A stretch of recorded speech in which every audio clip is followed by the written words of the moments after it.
समय पर रेस्ट किया जाता है। बिना समय के रेस्ट नहीं होता। कम से कम 6 घंटे 8 घंटे का रेस्ट चाहिए इंसान को। जहां 6 घंटा पर्याप्त नींद हो जाती है, लेकिन इंसान इतना आलसी है कि 8-8, 10-10, 12-12 घंटे तक सोया रहता है, जिसके कारण उसका शरीर बीमार पड़ जाता है। क्योंकि अब व्यक्ति जो है रात में सोता है, रेस्ट करता है 12 बजे 1 बजे तक, मोबाइल पर बना रहता है। अब वो व्यक्ति 4 बजे 5 बजे कैसे उठ पाएगा? उठ ही नहीं सकता। फिर तो वही 10 बजे 12 बजे उठेगा, क्योंकि कम से कम 8-10 घंटे की नींद तो चाहिए ही चाहिए। ये जो है हमारे सोने की व्यवस्था भंग हो गई। जबकि हमारे आचार्य भगवंतों ने कहा अपने श्रावकाचार की संहिता में कि श्रावक को 10 बजे शयन करना चाहिए और सवेरे 4 बजे उठ जाना चाहिए। कितनी अच्छी व्यवस्था दी थी, लेकिन हमने व्यवस्था को भंग कर दिया, जिसके कारण जो है हमें अपने जीवन में सारी दुनिया का प्रमाद हमारे ऊपर आ जाता है, सारी दुनिया की नींद हमारे ऊपर हावी हो जाती है, जिसके कारण हम 9-9, 10-10 बजे तक जो है सोए रहते हैं। इसलिए ध्यान रखना, दिन में कभी मत सोना। दिन में सोने का निषेध है। गृहस्थियों की आदत है कि खाए और सो गए, नहीं, भोजन करने के बाद कम से कम 1000 कदम उसे चलना चाहिए। 1000 कदम उसको चलना चाहिए, और फिर जो है 15-20 मिनट तक उसे वज्रासन से बैठना चाहिए। उसके बाद में शरीर की तंद्रा को दूर करने के लिए, आलस्य को दूर करने के लिए अपने लेफ्ट हाथ की तरह 15 मिनट जो है वो लेटना चाहिए, सोना नहीं है। केवल लेटना है। लेटना और सोने में अंतर है। लेटना सामान्य है और सोना विशेष है। जहाँ खर्राटे भरे जाते हैं उसका नाम है सोना, और जहाँ खर्राटे नहीं है, सामान्य से थकान को दूर करने के लिए वहाँ पर जो है लेटना होता है। तो भोजन के बाद में जो है हमें लेटना चाहिए, सोना नहीं चाहिए, क्योंकि दिन में सोने से हमारे शरीर में पित्त की वृद्धि होती है, और जब पित्त की वृद्धि होती है तो हमारा शरीर अस्वस्थ होता है, हमें उल्टी हो जाती है, वमन हो जाता है। इसलिए शरीर का ज्ञान पहले होना चाहिए कि हमारा शरीर कैसा है, किस प्रकार का है। यदि शरीर का ज्ञान नहीं है तो सब कुछ बेकार है। तो जहां हम अपने जीवन में इस शरीर को रेस्ट देते हैं, देओ, लेकिन उसका समय होता है। देखो, दिन और रात में कितने पहर होते हैं? 8 पहर होते हैं। कितने? 8 पहर होते हैं, और जिसमें 3 घंटे का एक पहर होता है। दिन के 4 पहर और रात्रि के 4 पहर, ये 8 पहर होते हैं व्यक्ति के सोने का समय।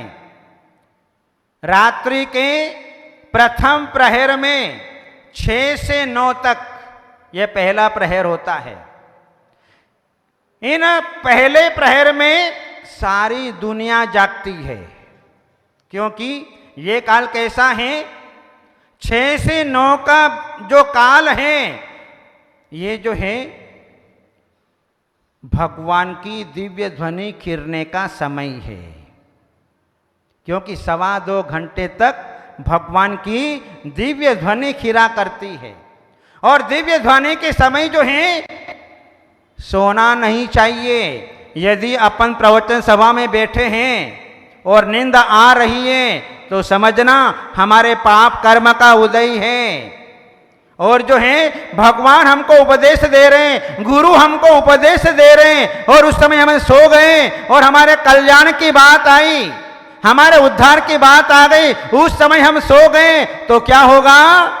हमारा पतन हो जाएगा। जिस समय श्री कृष्ण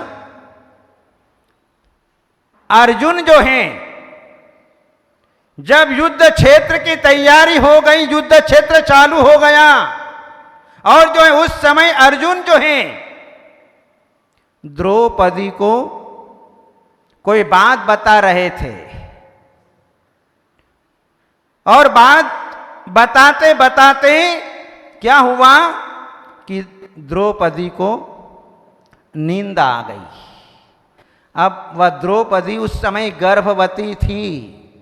जब मां सो जाएगी तो गर्भस्थ शिशु भी सो जाएगा। अब जिस समय अर्जुन जो है द्रौपदी को जब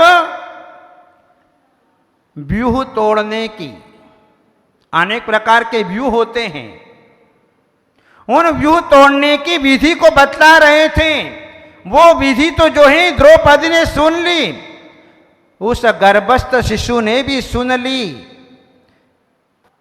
और जिस समय व्यूह से निकलने की विधि बता रहे थे, उस समय जो है द्रौपदी सो गई, तो गर्भस्थ शिशु भी सो गया। अब जब जन्म हुआ लड़के का, और छोटी सी उम्र में उस विद्या को जानने वाले दुर्लभ होते हैं। केवल 3 व्यक्ति जानते थे, 4 व्यक्ति जानते थे, भीष्म पितामह, द्रोणाचार्य, अर्जुन और उसका बेटा अभिमन्यु। जिस समय चक्रव्यूह को तोड़ने का समय आया तो अभिमन्यु ने कहा कि मैं चक्र को तोड़ दूंगा, मुझे परमिशन दो। तो सब लोगों ने मिलकर के परमिशन दे दी। चक्रव्यूह तो टूट गया, लेकिन जब निकलने का समय आया तो उसी के अंदर फंस करके मर गया। इसलिए जो है ये 6 से 9 का समय जो है वह सोने का समय नहीं होता है। जब जब भी गुरु के प्रवचन चलते हैं, सोने का समय नहीं होता है। हालांकि ये सभा जो है पुष्पों की सैया है, क्योंकि व्यक्ति बाहर से थक करके आता है और सभा में आकर के सो जाता है, क्योंकि ऐसी पुष्पों की सैया कहाँ मिलेगी? हैं? जहां कोई विकल्प नहीं, कोई टेंशन नहीं, आराम से खंबे का सहारा ले लिया, टेबल का सहारा ले लिया, दीवार का सहारा ले लिया, कुर्सी का सहारा ले लिया और आराम से सो गए। ध्यान रखना, जिस प्रकार से द्रौपदी ने अपने जीवन में गलती कर ली, ऐसी गलती अपने जीवन में मत करना। यदि सो गए तो खो गए। इसलिए 6 से 9 के बीच में शयन नहीं किया जाता है, क्योंकि भगवान की दिव्य ध्वनि का समय होता है, हमारी सामायिक का समय होता है। पहला प्रहर 6 से 9 तक सारी दुनिया जागती है, क्योंकि इस पीरियड में चिंतन चला करता है। और दूसरी बात, भूत प्रेत का निकलना होता है। व्यंतर आदि इस समय जो है बाहर निकलते हैं और उनका प्रभाव जो है वह तेज होता है। इसलिए 6 से 9 में कभी सोना नहीं। और 9 से 12 जो है वह समय कैसा है? 9 से 12 में कौन जागृत रहता है? 9 से 12 में भोगी व्यक्ति जागता है। जो पंचेंद्रियों के विषयों को भोगने वाला ऐसा जो है वह अपने जीवन में 9 से 12 में जागता है। और 12 से 3 में चोर, डाकू, ये लोग जागते हैं। और 3 बजे से कौन जागृत होता है?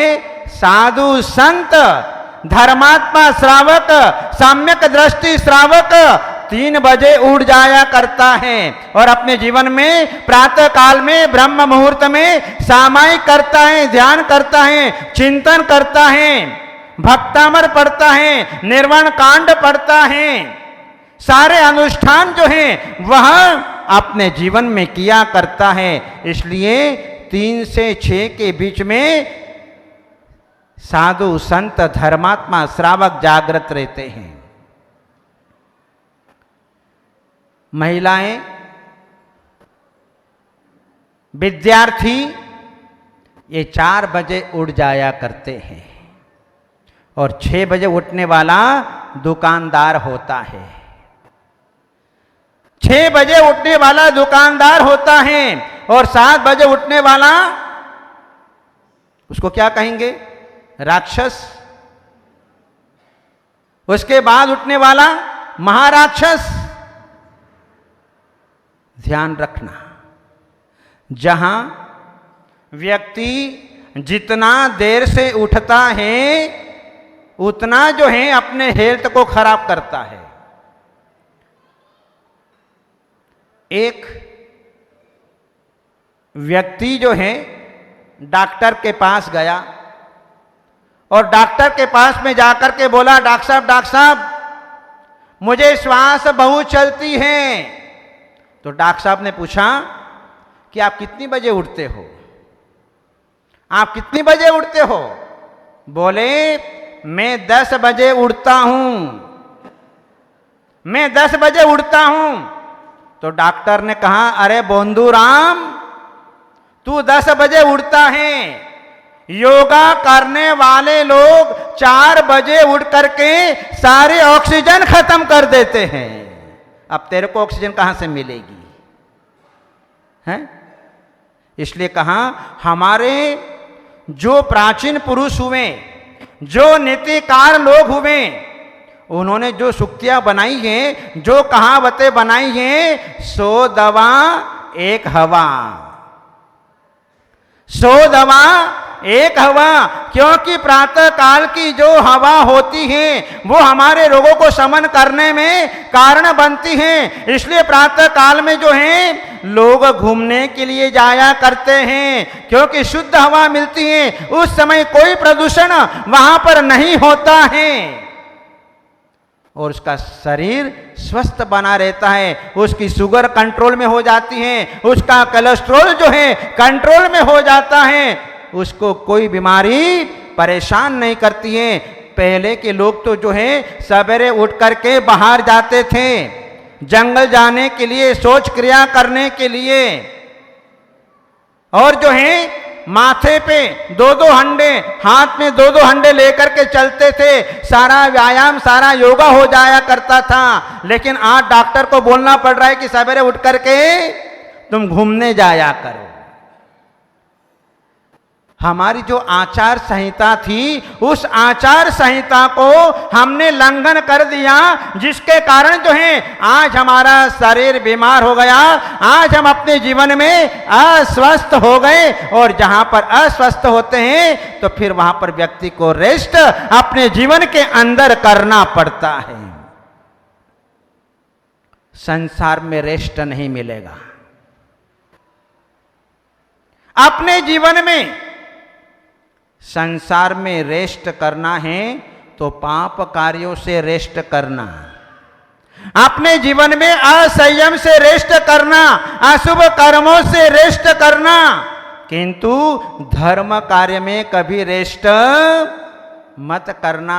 मैंने पूजा कर ली, मैंने दर्शन कर लिए, अब मुझे कोई आवश्यकता नहीं, ऐसा भाव मत लाना मन में। मैंने बहुत दान दिया है, मैंने बहुत तीर्थ यात्रा कर ली, मैंने बहुत परोपकार कर लिया, ऐसा भाव मन में मत लाना।